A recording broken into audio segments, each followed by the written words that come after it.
The Denver Broncos have a big decision to make regarding free agent nose tackle DJ Jones, and Broncos country seems to be kind of split on the decision of do we resign him or do we let him walk in free agency. Well, I'm going to tell you guys what I think, and by the title of the video, you probably get a good understanding of how I feel. So let's get right into it. But guys, before we do, hit that subscribe button, like the video if you love Denver sports. But even more importantly, if you love the NFL draft, we got a lot of great draft content on this channel.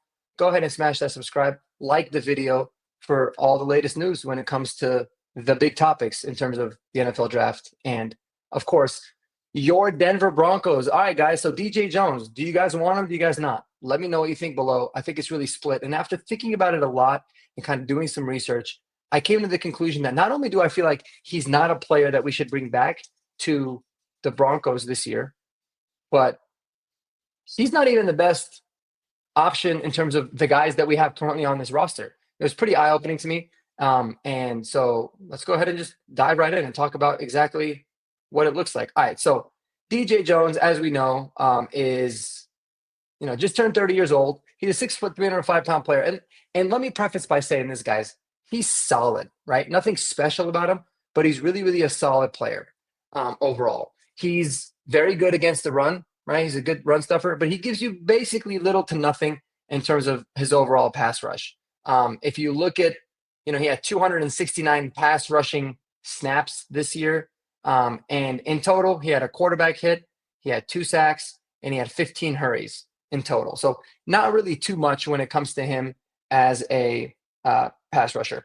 And, later on in the season, the Broncos defense started to get exposed a lot. And yes, a lot of it was because of the inside linebackers, but they started to struggle a lot more because we weren't really not able to get any kind of pressure up the middle in the quarterback's face consistently enough. It just really became an issue, which is why, if you look at it, Malcolm Roach started playing actually quite a bit more in the nose tackle position for the Broncos.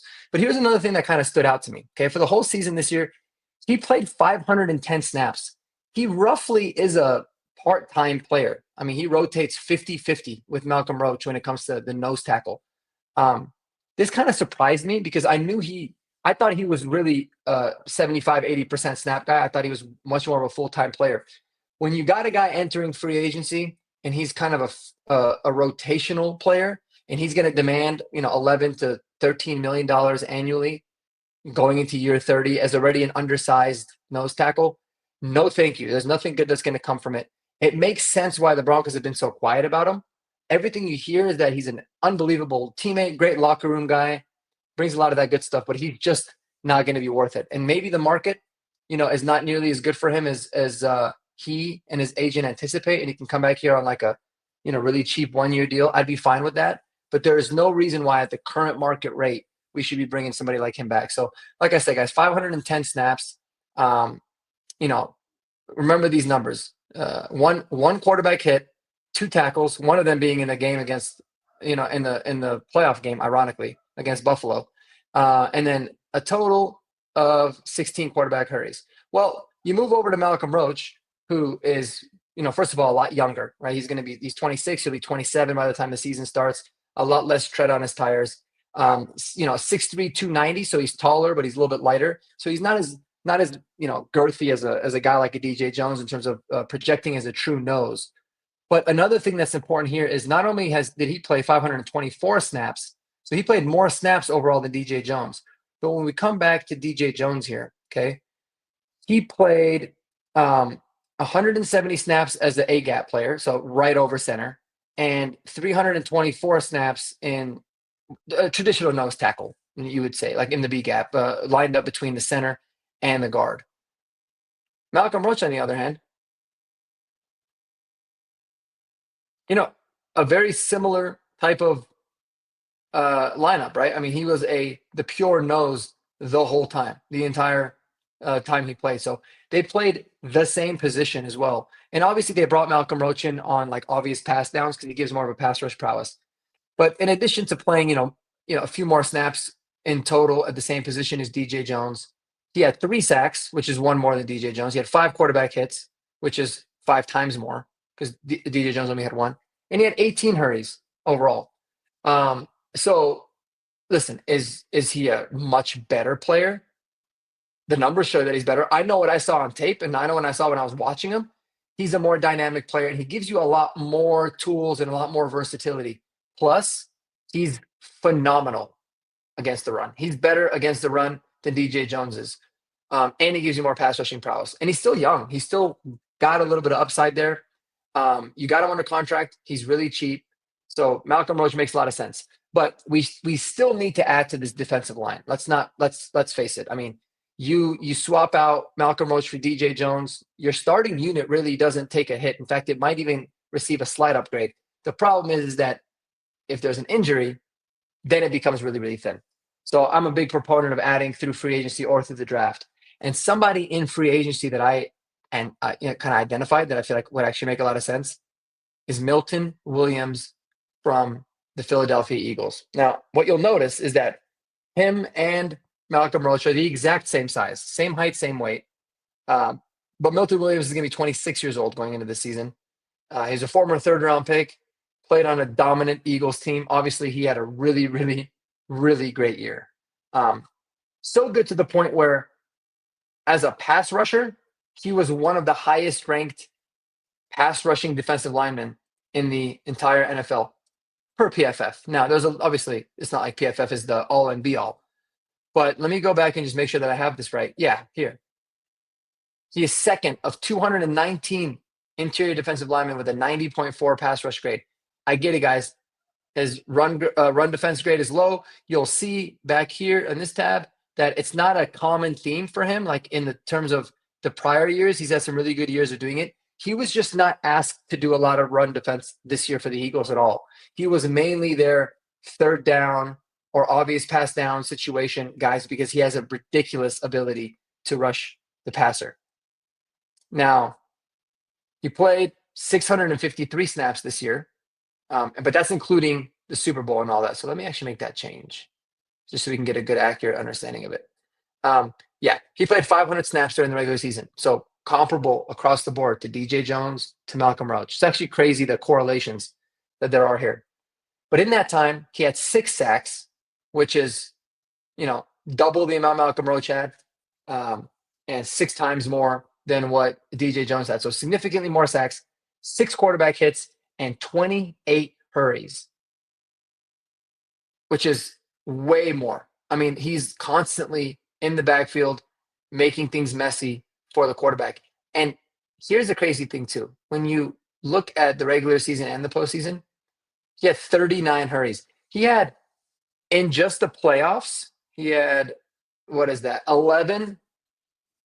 Yeah, 11 quarterback hurries. He had 2 sacks in the Super Bowl. It was impressive. He was a really, really impressive player, somebody that pressures the quarterback a lot. He's able to really give a hell of a pass rush grade. And he's a young dude. He's a young guy. He's going to command a pretty big contract, I would assume. But this is a player that I think is super worth it because he projects very similarly in terms of like the height, weight, speed combo as somebody like a Malcolm Roach. I think he's more talented. I think he's going to be able to be a big-time disruptor. And, he just won a Super Bowl, so he can bring a lot of those really good championship habits. But I'm all aboard the Milton Williams train. I don't know what kind of contract he's going to get. I don't think it's going to be anything too crazy, but it's worth it, man, because you get a huge upgrade, a defensive line of, Milton Williams and John Franklin Myers and Zach Allen, with Malcolm Roach as the rotational guy in, is huge. But in addition to that, it's important to think about the fact that John Franklin Myers is going to be a free agent after this year. Now, they could do some things with the contract. I think what they're going to do is probably wait to see what happens with free agency in the draft before they revisit that. But, you bring in Milton Williams and then maybe you end up drafting somebody, a developmental guy in the draft. It gives you a lot. You don't have to, it gives you more flexibility with what you can do with John Franklin Myers, whether it be trading him, whether it be releasing him or just let him go next year, no problem. So that's another thing that you have to kind of think about as well in terms of how this entire defensive line group is going to shape up and get down together.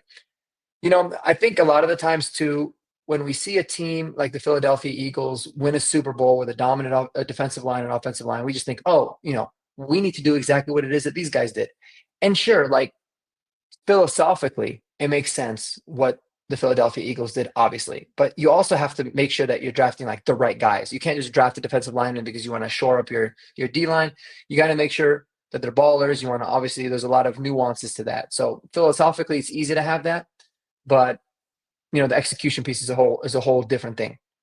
But bringing somebody like Milton Williams, man, like I said, this guy was highly touted coming out of college, really raw player. He's really coming to his own, very, very solid. And I really believe that it's one of those rare cases with free agents because a lot of times you sign free agents, you overpay for them, and they're not always ascending players. Sometimes they start to descend. Um, Milton Williams, I think, is that rare case where I really feel like he's got a lot of potential left. I think he's got 3 or 4 really, really good years that can be the best years of his career, similar to Zach Allen, right? I mean, Zach Allen was about the same age when we signed him, played the same amount of football. He was I believe he was a 3rd-round pick, pretty highly touted guy. Really started to feel his groove when he was in Arizona and then blew up when he was here. I see a very similar projection to somebody like a Milton Williams, and I think that would be an extremely dominant line overall. And I love that idea. You're getting younger. Whatever the cost of DJ Jones would have been, sure, Milton Williams will probably be more, but it's not going to be significantly more, but you're going to get a lot more in return, in my opinion. So I love it, man. Also, in 4 seasons, Milton Williams has, let's break this up. In 4 seasons, Milton Williams has more sacks than DJ Jones has in 8 years. Milton Williams has 16 sacks in his 4-year career. DJ Jones has 13. DJ Jones has 98 quarterback pressures, and Milton Williams has 75 in half of the time. So you're getting a dog. You're getting somebody that is going to be able to be a much bigger disruptor. The thing about DJ Jones that frustrated me is you always think, oh, you don't really hear a lot about him, but he does all the dirty work and he did it fine. I want somebody that you hear about making an impact on the game and also can be out there and stopping the run. And between Milton Williams and Malcolm Roach, I think you got a really good tandem. I like that. Still gives you a lot of versatility going into the draft. So, add it up. Milton Williams is one of my priority free agents for this Denver Broncos team. Guys, I appreciate y'all tuning in. That's all I got. Stay tuned for tomorrow. I got a really special video. I'm going to go through, I put a lot of time into this one in terms of just going through all the different situations on who to re-sign, contract extensions, free agent signings, and then how it affects the cap with the new cap numbers. You guys are going to be in for a pleasant surprise. The Broncos can be really aggressive if they wanted to, and really wouldn't feel much of a dent at all. So stay tuned for that. Otherwise, y'all take care of yourselves, man. Y'all spend time with those you love the most. And until the next video, peace out.